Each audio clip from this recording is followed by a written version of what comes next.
Saat ku berjalan,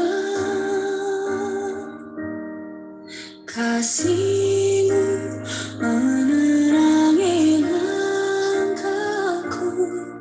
Tak ku bimbang, karena ku tahu Kau bersamaku. Kau lebih tahu yang terbaik bagiku. Kau lebih sanggup pulihkan hidupku. Ku berserah, ku percaya,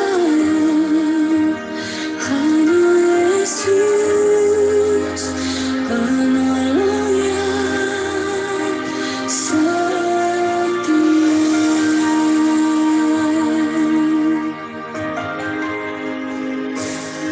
Saat ku berjalan,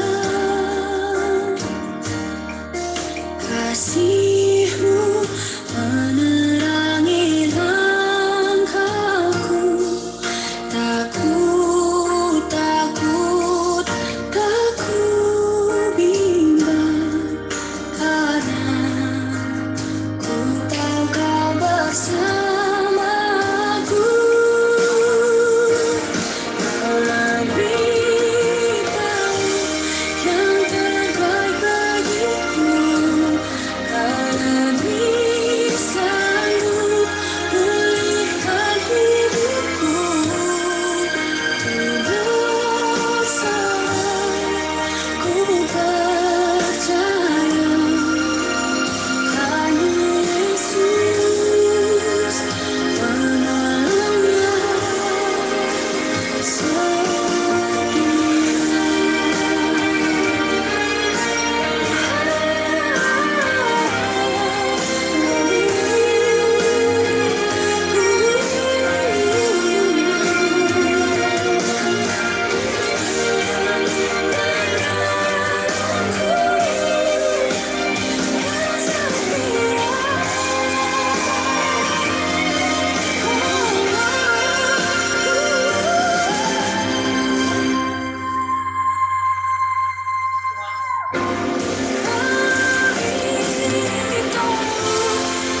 terbaik bagiku. Sanggup pulihkan hidupku. Ku berserah, ku percaya, hanya Yesus penolong yang setia. Hanya Yesus penolong yang setia.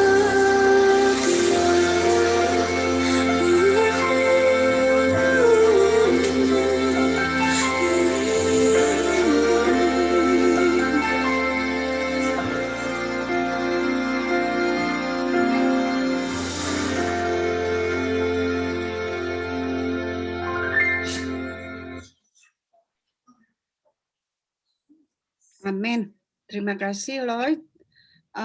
Selanjutnya, kita siapkan hati kita untuk mendengarkan firman Tuhan yang akan dibawakan oleh Pastor Kurnaidi. Sebelum itu, mempersilahkan perkenalkan keluarga dan perkenalkan diri. Waktu dan kesempatan kami berikan.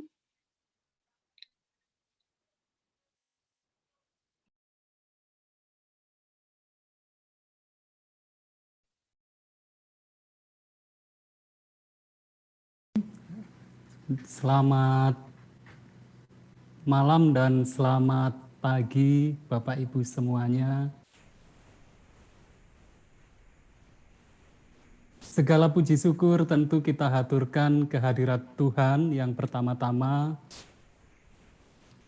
Kemudian pada saat ini kami juga sangat berterima kasih kepada Gereja Masehi Advent hari ke-7 jemaat Ciasdak. Teristimewa untuk Bapak Simorangkir yang menelepon kami, dan kami yakin majelis juga jemaat memberikan kesempatan ini kepada kami semata-mata agar Tuhan semakin dipuji dan dimuliakan. Pada saat ini juga, sebelum kami melanjutkan, tadi disampaikan oleh Ibu yang memimpin acara tadi, kami agak lupa nama beliau, agar kami memperkenalkan diri. Jadi saat ini saya sendiri nama Pendeta Kurnaidi, kemudian kami sekeluarga sedang melayani di Jemaat Jember, Gereja Masai Advent hari ke-7, Jemaat Jember, Konferensi Jawa Kawasan Timur. Dan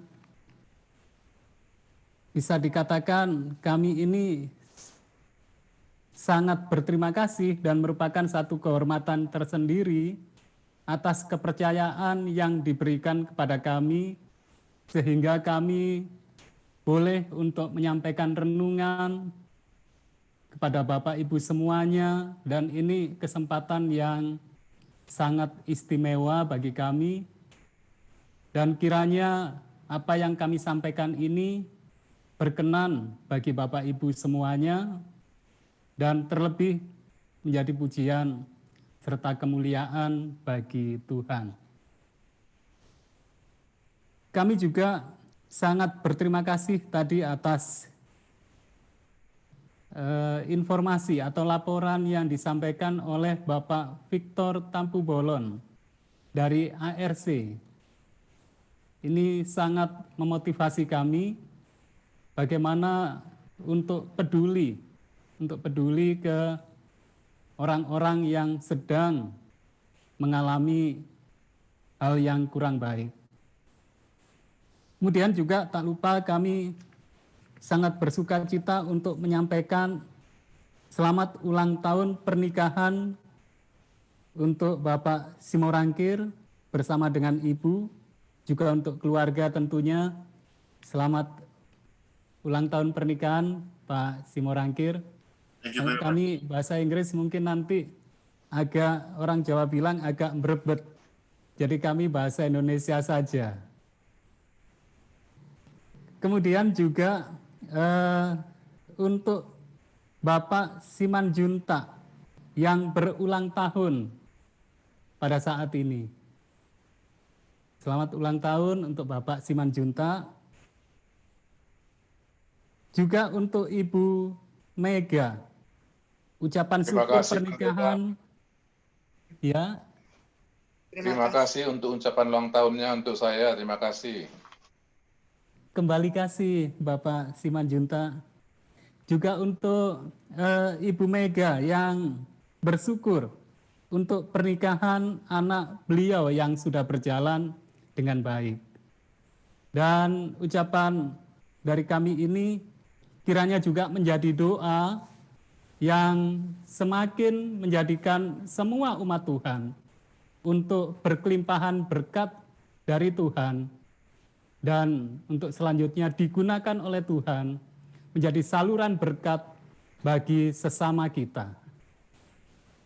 Bapak Ibu yang terkasih dalam Tuhan, kami juga sangat dikuatkan dengan lagu pujian tadi dari Impact Music. Satu lagu pujian yang sangat merdu, juga tadi saya baca di teksnya sangat menguatkan, dan ini menambah motivasi kami untuk melayani Tuhan. Bapak Ibu yang terkasih dalam Tuhan, apabila mungkin Bapak Ibu mendengarkan suara saya agak, mungkin bukan agak ya, tapi medok banget gitu kalau orang Jawa bilang. Ya, ini dan pas dengan foto yang diambil oleh Pak Simorangkir yang ditaruh di poster ya, itu sangat pas. Jadi itulah kami. Jadi itulah kami, dan kami lebih banyak pelayanan ini untuk penginjilan ke orang-orang, khususnya orang-orang Jawa. Dan sedikit sebagai rasa syukur juga dari kami, pada tahun 2011 hingga tahun 2014 itu kami dipercaya oleh organisasi gereja kita menjadi salah satu pendeta yang mengikuti perkuliahan atau program khusus dari General Conference, di mana dipilih ada 40 pendeta dan salah satunya adalah kami untuk berkuliah di Ayas waktu itu selama 4 tahun, dan tahun 2014 atas tuntunan Tuhan kami boleh untuk graduation di sana di Ayas. Dan waktu itu salah satu sebagai proyek dari kami adalah penginjilan ke masyarakat Jawa. Jadi khususnya melalui budaya, lebih khusus lagi melalui wayang kulit dan gamelan. Itu foto saat kami graduation di Ayas waktu itu. Bapak Ibu yang terkasih dalam Tuhan, firman yang akan kami sampaikan ini adalah hal yang sederhana, dan kita semuanya, saya yakin kita semuanya sudah sering mendengar atau mempelajari, bahkan mengotbahkan renungan ini. Ayat renungan ini, ayat intinya kami ambil dari Lukas pasal 9, Lukas pasal 9 ayat yang ke-23. Demikian firman Tuhan. Katanya kepada mereka semua, setiap orang yang mau mengikut aku, ia harus menyangkal dirinya, memikul salibnya setiap hari, dan mengikut aku. Dan ini kami melihat ini merupakan syarat untuk menjadi pengikut Kristus. Bagaimana syarat? Maka apabila syarat itu tidak dipenuhi, maka kita gagal untuk menjadi pengikut Kristus. Nah, syarat ini dikatakan di sini tadi, setiap orang yang mau mengikut aku, ia harus, yang pertama harus menyangkal dirinya. Yang kedua, memikul salibnya setiap hari. Kemudian baru mengikut aku. Dan judul renungan kita pada saat ini adalah, apakah kita Kristen? Mungkin ada yang mempertanyakan tentang judul ini, dikarenakan ini kami sedang berada di kebaktian permintaan doa gereja Masehi Advent hari ke-7. Kemudian kok judulnya apakah kita Kristen? Mungkin ini salah judul. Kalau mungkin di tempat lain ini boleh judulnya begini, tapi ini sudah jelas-jelas di kebaktian gereja. Kok judulnya apakah kita Kristen? Tetapi yang ingin saya sampaikan pada saat ini adalah, apakah kita benar-benar menjadi para pengikut Kristus? Menjadi para pengikut Kristus. Baik Bapak Ibu, kami ingin untuk kita berdoa sekali lagi sebelum kita melanjutkan. Mari kita bersatu dalam doa. Tuhan Allah Bapa kami, yang kami sembah di dalam nama Tuhan kami Yesus Kristus.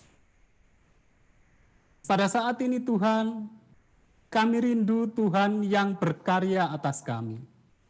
Teristimewa Tuhan menolong hamba-Mu yang akan menyampaikan sabda Tuhan yang kudus ini.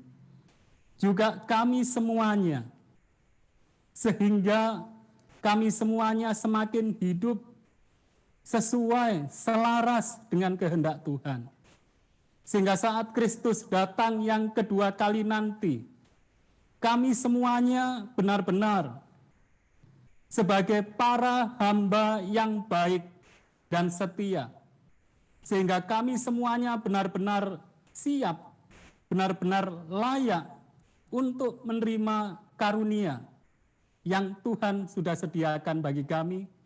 Kami boleh hidup kekal di dunia baru bersama dengan Tuhan. Terima kasih Tuhan.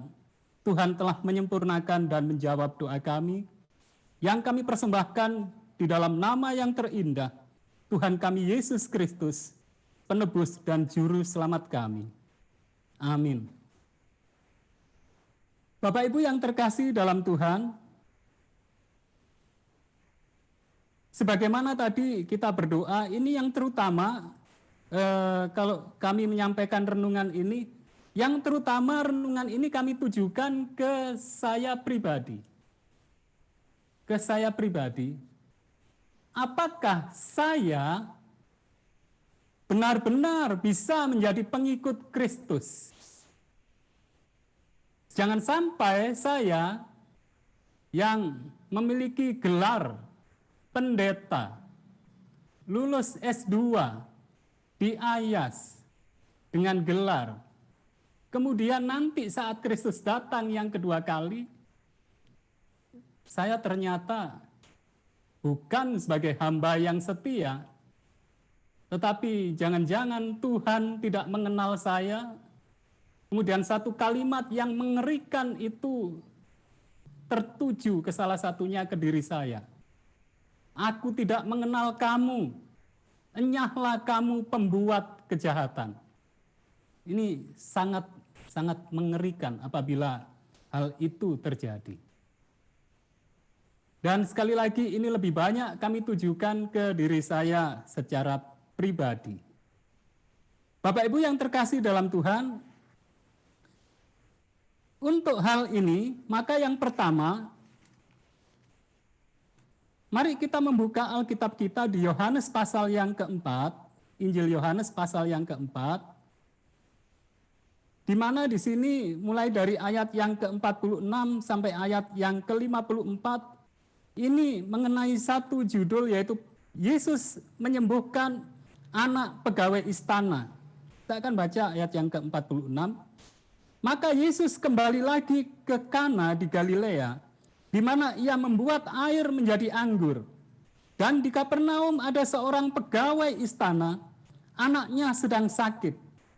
Ketika ia mendengar bahwa Yesus telah datang dari Yudea ke Galilea, pergilah ia kepadanya lalu meminta supaya ia datang dan menyembuhkan anaknya, sebab anaknya itu hampir mati.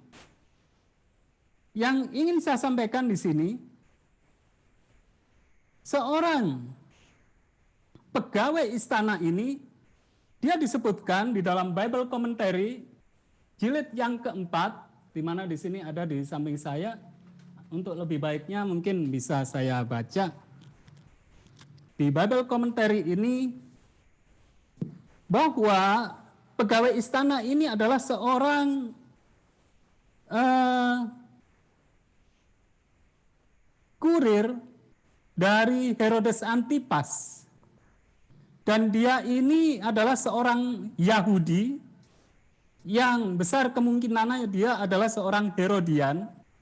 Jadi seorang Yahudi dari sekte Herodian, dia seorang kurir dari Herodes Antipas.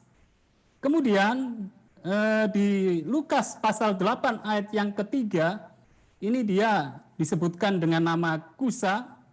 Kemudian di Kisah Para Rasul, ini disebutkan Kisah Para Rasul 13 ayat 1, dengan nama yang lain yaitu Manaen, yang akhirnya dia menjadi seorang Kristen.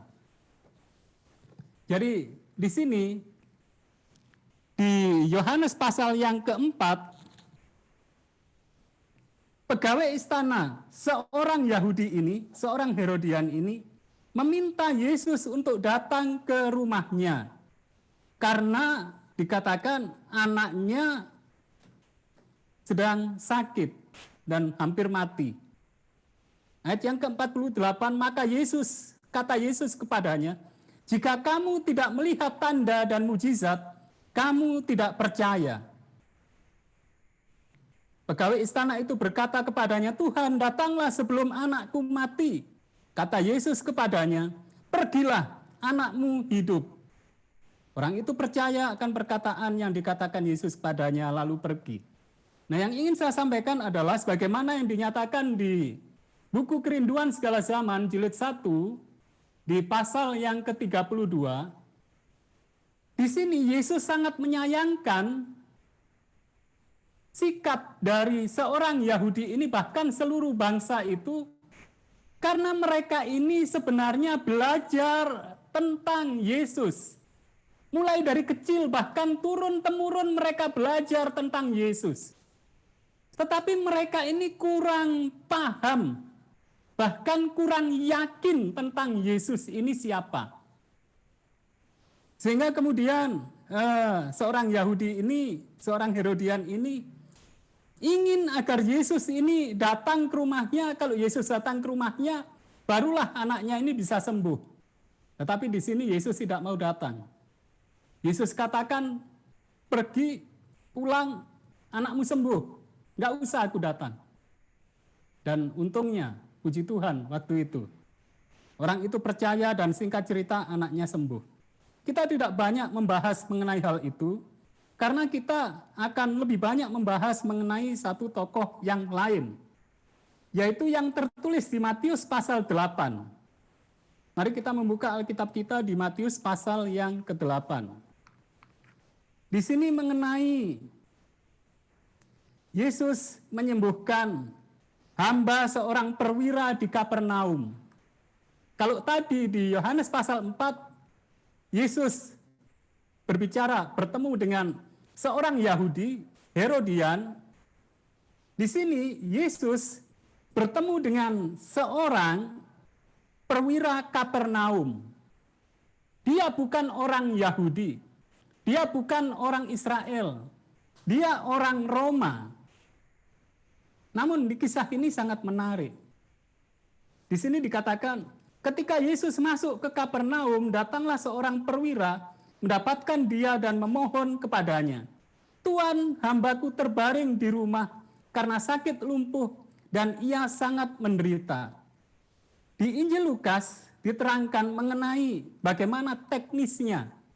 Kalau di Injil Matius dinyatakan di sini bahwa ada seorang perwira yang memiliki hamba yang terbaring sakit, kemudian dia minta tolong kepada Tuhan Yesus. Di Injil Lukas pasal yang ke-7, kita akan membuka Injil Lukas pasal yang ke-7 di sini, bahwa teknis pelaksanaan dari bagaimana meminta Yesus untuk menyembuhkan itu kita dapati mulai Lukas pasal 7 ayat 3 dan selanjutnya. Dikatakan demikian, ketika perwira itu mendengar tentang Yesus, ia menyuruh beberapa orang tua-tua Yahudi kepadanya untuk meminta supaya ia datang dan menyembuhkan hambanya. Jadi rupanya ini perwira ini tidak datang langsung kepada Tuhan Yesus. Nah, kita akan dapati kenapa dia tidak datang langsung. Ayat yang keempat, tua-tua tadi yang disuruh, kemudian mereka datang kepada Yesus dan dengan sangat mereka meminta pertolongannya. Katanya, ia layak engkau tolong. Kita lihat di sini satu kata, ia layak. Bapak Ibu yang terkasih dalam Tuhan, kenapa kata ini disampaikan? Ia layak engkau tolong. Satu hal yang kita semuanya tahu bahwa bangsa Yahudi menganggap bangsa lain orang tidak layak. Sehingga kalimat yang disampaikan oleh tua-tua Yahudi ini dikatakan layak engkau tolong. Sangat rendah ke perwira Roma ini. Selanjutnya di sini dikatakan, sebab ia mengasihi bangsa kita dan dialah yang menanggung pembangunan rumah ibadat kami. Jadi perwira di Kapernaum ini bukan orang sembarangan. Dia seorang yang berpangkat, dia juga seorang yang memiliki kekayaan, namun dia tetap dianggap rendah oleh orang-orang Yahudi. Selanjutnya di sini dikatakan, lalu Yesus pergi bersama-sama dengan mereka. Ketika ia tidak jauh lagi dari rumah perwira itu menyuruh sahabat-sahabatnya untuk mengatakan kepadanya, "Tuan, janganlah bersusah-susah, sebab aku tidak layak menerima Tuan di dalam rumahku." Bapak Ibu yang terkasih dalam Tuhan, inilah yang menjadi alasan kenapa perwira itu tidak datang langsung ke Yesus. Dikarenakan dia merasa dirinya tidak layak. Bahkan apabila Yesus datang ke rumahnya, dia katakan, "Jangan, kami tidak layak. Kami ini orang najis, orang berdosa." Tetapi kemudian di Kerinduan Segala Zaman dikatakan Yesus berjalan terus, berjalan maju, sehingga di ayat yang ke-7 menyatakan, dilanjutkan kalimat dari perwira ini, "Sebab itu aku juga menganggap diriku tidak layak untuk datang kepadamu." Dikatakan, "Sudah Tuan, jangan, karena saya tidak layak." Selanjutnya, "Tetapi katakan saja sepatah kata, maka hambaku itu akan sembuh."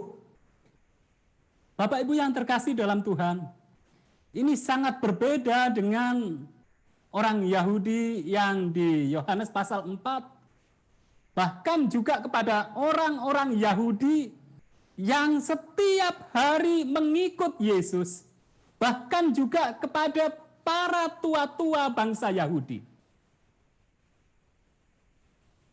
Perwira Kapernaum ini menganggap Yesus adalah satu tokoh, satu figur yang luar biasa, dan dengan memerintah saja, mengatakan sesuatu saja, maka sesuatu yang dikatakan oleh Yesus itu pasti terjadi. Di buku Kerinduan Segala Zaman dinyatakan di sana, perwira Kapernaum ini memiliki iman tentang siapa Yesus itu.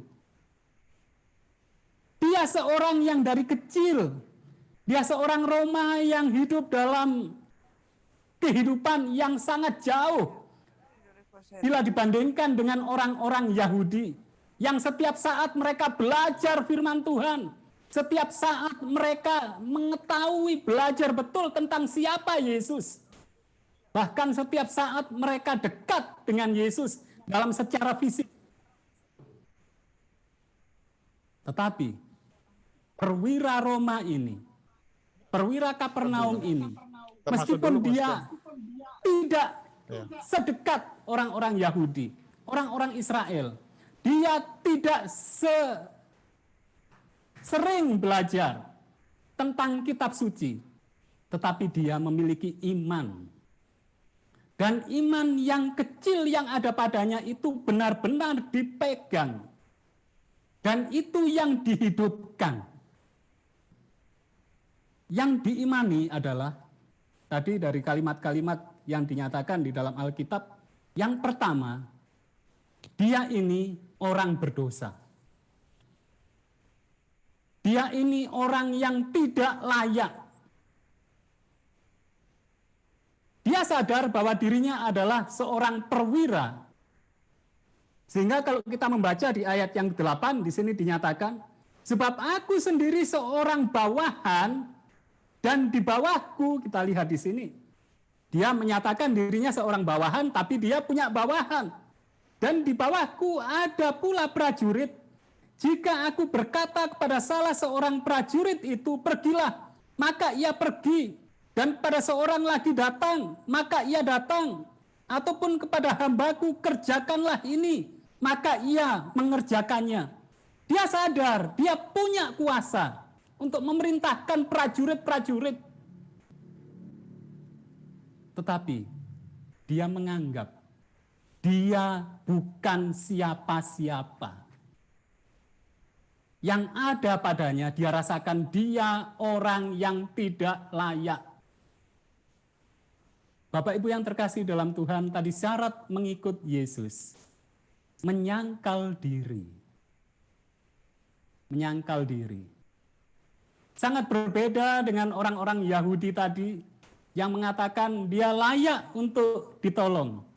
Mereka menganggap dirinya lebih hebat, lebih benar, lebih baik daripada orang-orang yang lain. Mereka setiap hari belajar firman.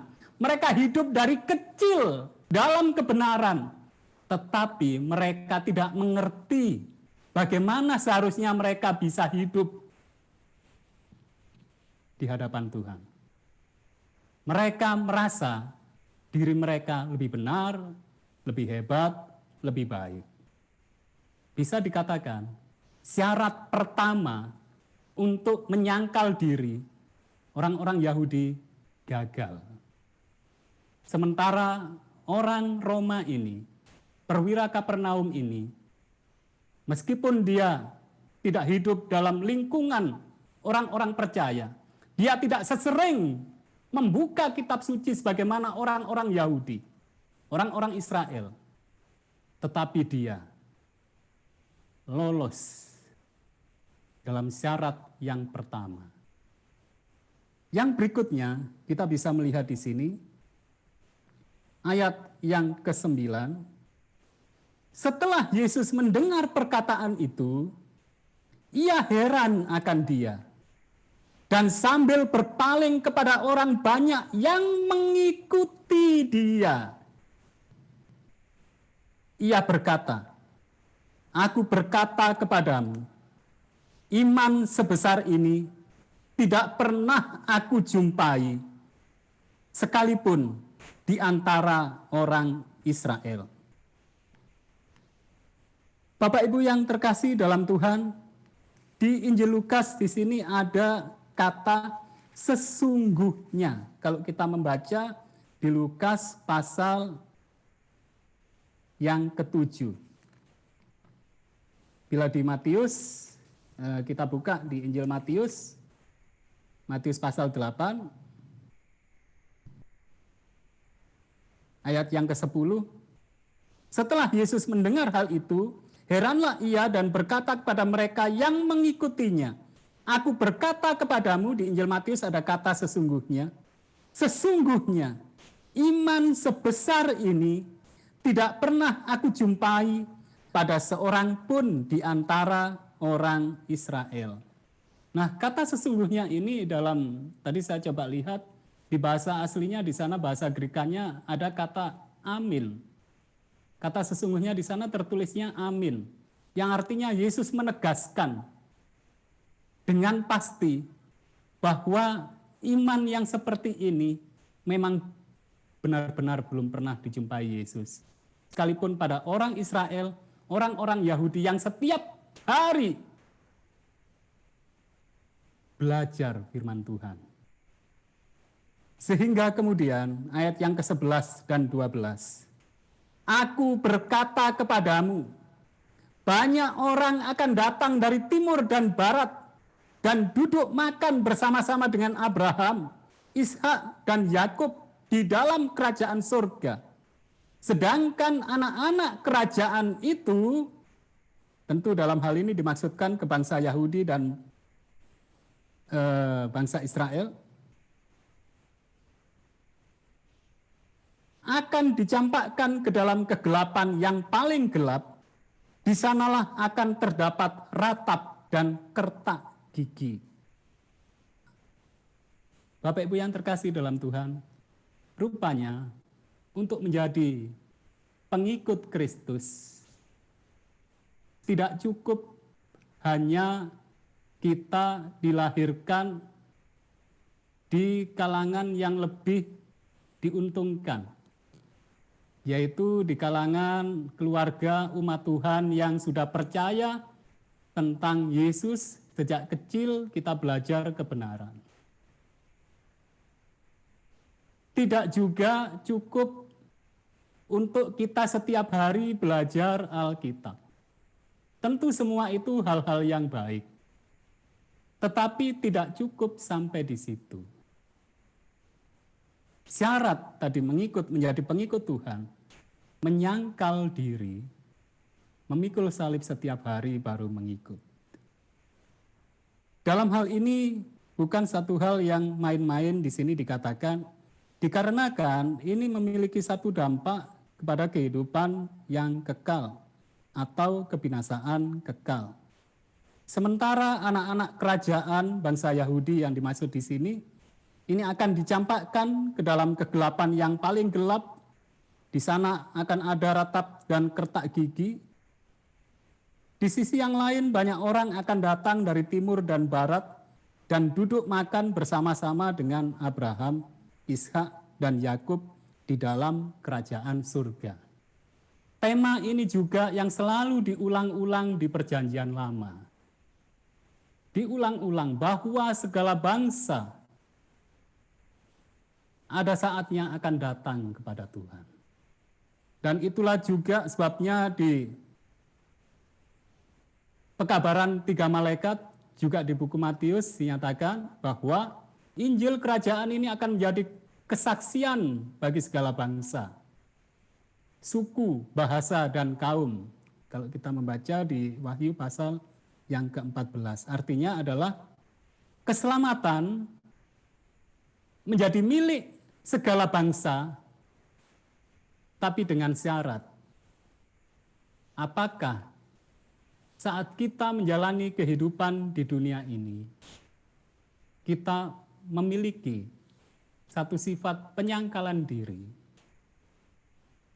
dan memikul salib setiap hari. Satu contoh yang sempurna dinyatakan di dalam kehidupan Tuhan Yesus sendiri. Dia seorang yang termulia di dunia dan di surga. Tetapi dia mengosongkan dirinya dalam surat Rasul Paulus, bahkan dia turun menjadi manusia. Tidak cukup menjadi manusia. Dalam mengosongkan dirinya ini, bahkan dia sampai mati di atas kayu salib.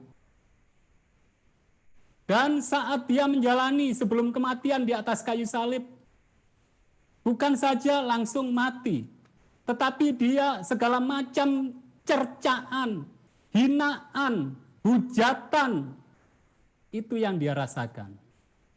Tetapi penyangkalan diri dari Tuhan Yesus dinyatakan.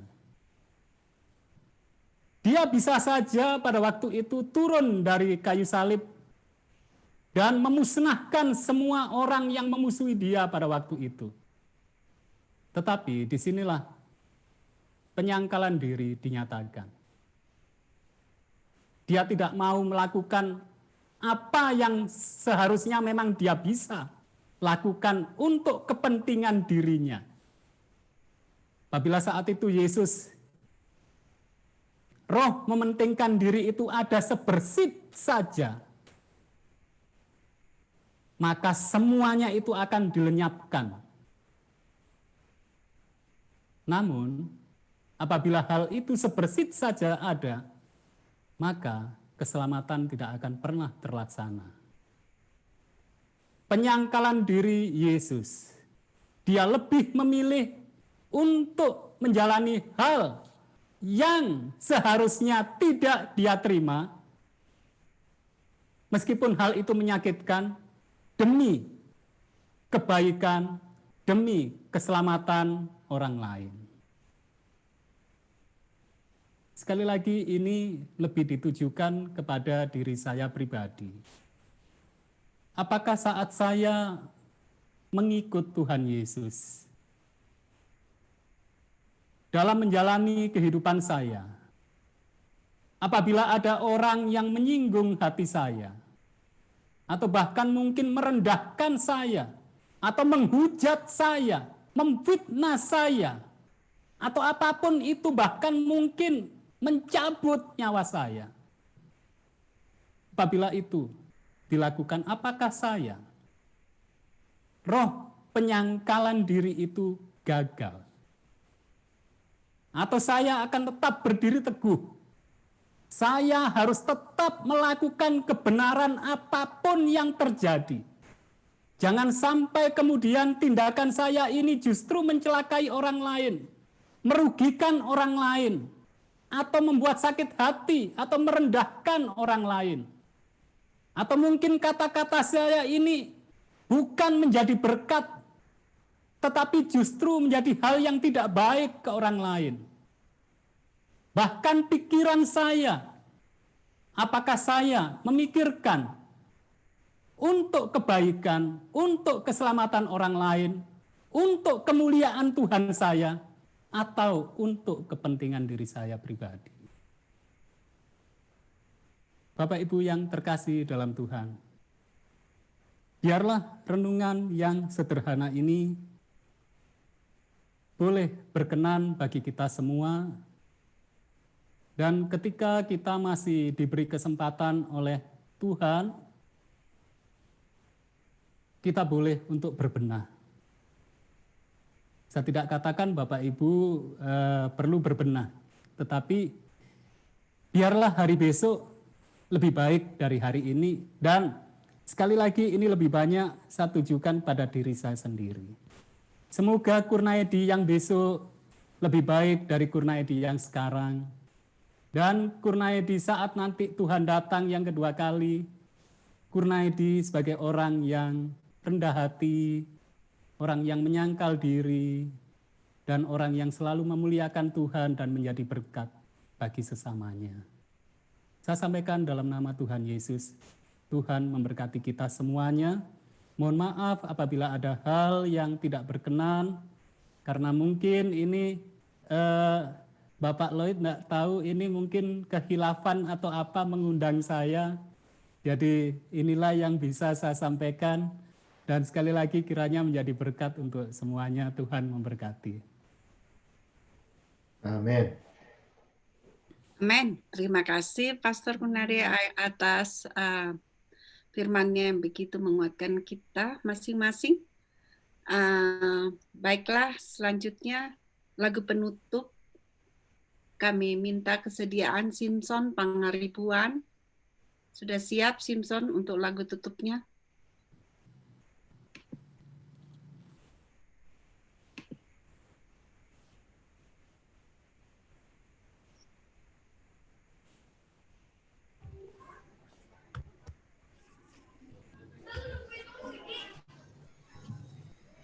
Halo, suara saya kedengaran?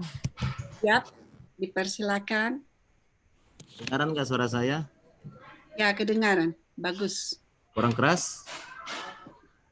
It's okay. Ya.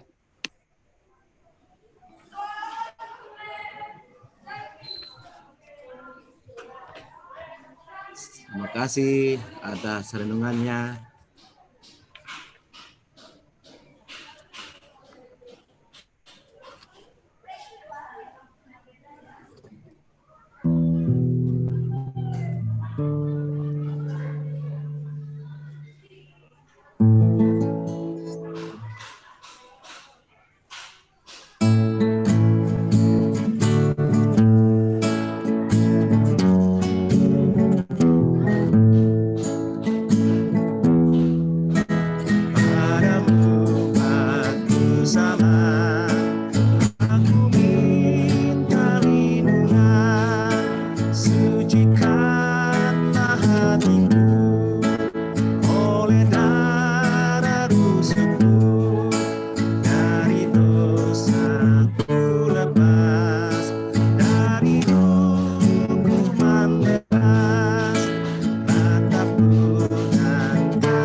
Sorry, ribut kali sini. Kedengaran ribut-ributnya enggak?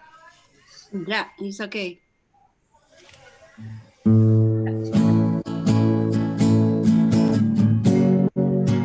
Tiada kuasa padaku, hanya harap padamu. Aku datang kepala, miskin, buta dan lemah. Darahmu yang dan memberi kelepasan. Bila maut hampir datang dan aku sudah menang, aku tinggalkan dunia, lihat Tuhan di surga.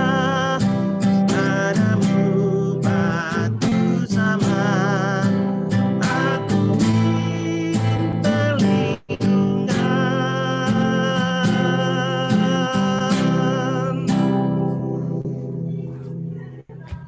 Amin. Terima kasih Simpson atas lagunya. Baiklah Pendeta Kurnaidi, kami persilakan untuk doa tutupnya.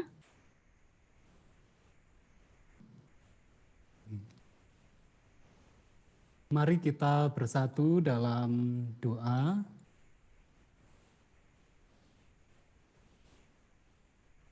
Tuhan Allah Bapa kami yang bersemayam dalam tahta kasih kerajaan surga. Segala puji, hormat, serta syukur kami haturkan kehadirat Tuhan.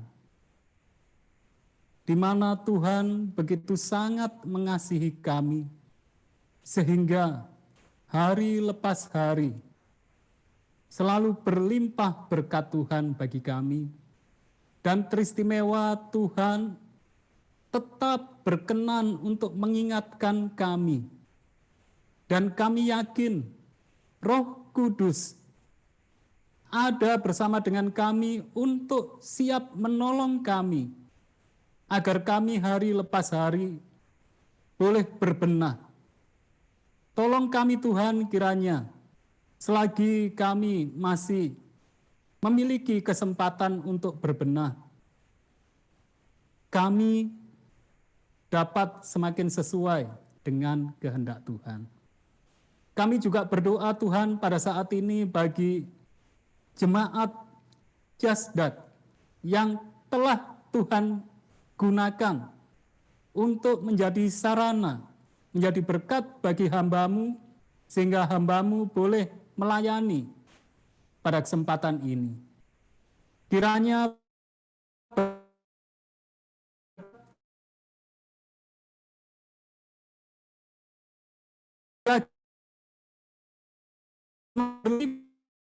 bagi gembala, bagi majelis, bagi seluruh anggota jemaat, sehingga hari lepas hari pula boleh semakin menjadi pancaran kasih, pancaran kebenaran langkah, sehingga semakin banyak jiwa siap menyambut Kristus yang sudah semakin segera datang. Juga Tuhan, kami menguatkan doa syafaat yang tadi sudah dihaturkan. Kami sangat yakin, meskipun Tuhan memahami segala ketidaksempurnaan kami ketika kami menghaturkan doa kami. Kami sangat yakin jawaban Tuhan jauh lebih indah dari apa yang dapat kami pikirkan dalam segala keterbatasan kami. Tuhan, kami rindu agar Tuhan boleh pertemukan kami semuanya kembali pada kesempatan yang berikutnya, dan teristimewa saat Kristus datang yang kedua kali nanti. Kami boleh bertemu bersama-sama dan siap untuk terangkat ke surga, dan kami semuanya boleh siap untuk hidup kekal bersama-sama, bersama dengan Tuhan di dunia baru. Terima kasih Tuhan. Tuhan telah menyempurnakan dan menjawab doa kami, yang semuanya kami haturkan di dalam nama yang terindah, Tuhan kami Yesus Kristus, penebus dan juru selamat kami. Amin.